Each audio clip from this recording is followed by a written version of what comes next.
David R. Guttery is an investment advisory representative of Emeritus Investment Corporation and president of Keystone Financial Group in Trussville, Alabama. Please stay tuned through the end of the video for additional important disclosure information. Hello everyone. Today I'm joined by David Guttery, president of Keystone Financial Group here in Trussville, for a discussion about the psychological behaviors and emotional responses of investors. David, thanks so much for joining us as always. We've often spoken about investment risk and how you help your clients to manage that within investment plans. We've mostly talked about the mechanics behind risk management, but you're here to talk about managing the behavioral aspects of risk management today, correct? Yes.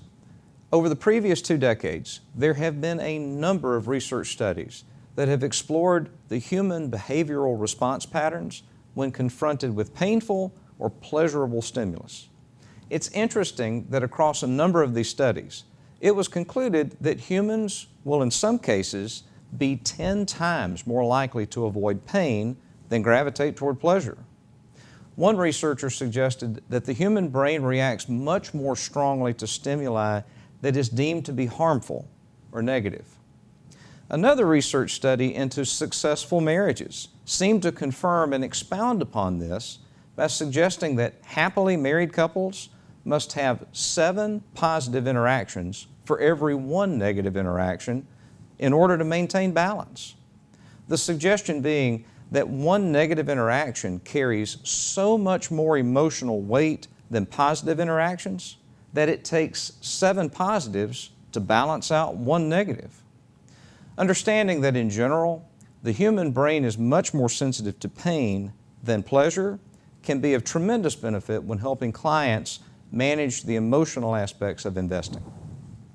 Well, that's interesting and really surprising. So when it comes to managing investor emotions and behavior, how do you help your clients navigate through challenging times?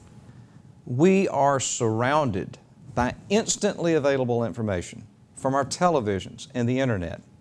It seems that the media is obsessed with sensationalism, and this is especially true now as we're moving into a sharply polarized election year. I understand that every market dip and decline isn't the beginning of the next 2008 Great Recession. Most clients would like to believe that they too can discern the difference, but in reality, that's a very difficult prospect to manage for most people. We all remember the pain that was involved with watching the markets melt down between October of 2007 and March of 2009. Stocks weren't safe, bonds weren't safe, and even the Fidelity Primary Reserve money market broke the buck. There was a lot of pain, and that memory remains fresh, even after over a decade of recovery. I am best able to help clients navigate the emotional aspects of long-term investing through being well-informed and by rising above the noise of the media as I dispassionately discern trends and the direction of the economy. Over nearly 30 years of practice, I've seen and worked through many periods of high stress. That experience and knowledge from dispassionate external sources enables me to discern the iceberg from the ice cube and help clients make good decisions with long-term objectives in focus. So in light of the research that you cited earlier, how do you help clients overcome the propensity to avoid pain while you're helping them remain on track to achieve long-term objectives? The fourth quarter of 2018 was a great example of doing exactly that. The market climbed a wall of worry over such things as Brexit, trade negotiations with China, the Federal Reserve, a possible recession, and of course impeachment was of concern as well. Since then, the market has recovered to establish new all-time record closing high values. In hindsight, we can clearly see that for those with the tolerance to hold risk assets, the end of the year presented an opportunity to acquire additional shares of stock from good companies and dilute cost basis in the process. That wasn't such a clear proposition on the 26th of December, but that's where I can be of assistance. By helping clients to remain focused on the long-term pleasure objective of a successful retirement, and overcoming the instinct to avoid pain by either selling or just not buying at such points of inflection.